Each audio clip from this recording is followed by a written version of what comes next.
Good morning বন্ধুরা, welcome back to my channel. তোমরা সবাই কেমন আছো? আশা করি সবাই ভালো আছে, আমিও ভালো আছি। আজকে সকালে একটু ভালো লাগছিল না, বৃষ্টি পড়ছিল, দেখতেই পাচ্ছ। বৃষ্টিতে কি করব না করব বুঝতে পারছিলাম না। এখানে আমি সব কাজ সেরে বসে দিয়েছি, সেদ্ধ ভাত।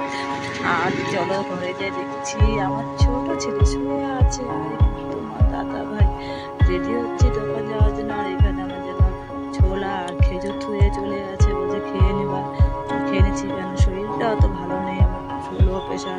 আর এদিকে দেখতে পাচ্ছ দাদা রাত্রেবেলা বাজার করে নিয়ে এসেছে, আর এখানে সেদ্ধ ভাত হয়ে গেছে। আমি আমার দুই ছেলে মেয়ে খেয়ে নিচ্ছি। খেয়ে দিয়ে আমি এখন চলে যাচ্ছি, ছাতা মাথায় করে, বৃষ্টি পড়ছিল। দেখতেই পাচ্ছ এখন চলে যাচ্ছি বাজারে একটু মাংস কিনতে। আর আমার ছেলে আবদার করেছে যে মাংস আর ফ্রাইড রাইস খাবে। দেখতে পাচ্ছ আমি মাংস আর ফ্রাইড রাইস এখানে বসিয়ে দিয়েছি। বসিয়ে এখন কি করবো, ঘরটা যে অবস্থা করেছে, ঘরটা একটু গুছিয়ে নিচ্ছি। মাংস আর ফ্রাইড রাইস হতে হতে ফ্রাইড রাইসে ভাত বসিয়েছি, ফ্রাইড রাইস তো দেরি হবে, মোটামুটি গুছিয়ে নিই। ঘরে যে অবস্থা করেছে, ছোট ছেলে বেশি নোংরা করে ঘরটা, এখানে প্যান ফেলে রাখে, এখানে এসে ফেলে রাখে, একটা জিনিস ঠিক মতো রাখে না। ঘরটা এতই নোংরা করে রাখে যে ঝাড় না দিলে পা দেওয়াই যায় না।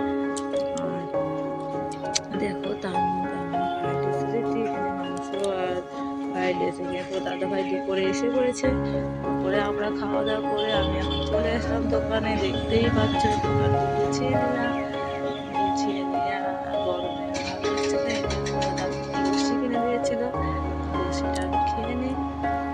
শরীরটা ভালোটা দেখে এটা ওটা কিনতেই থাকে আর খেতেই থাকে, তাও শরীরটা ভালো হয় না। খাটনি করলে কি শরীর ভালো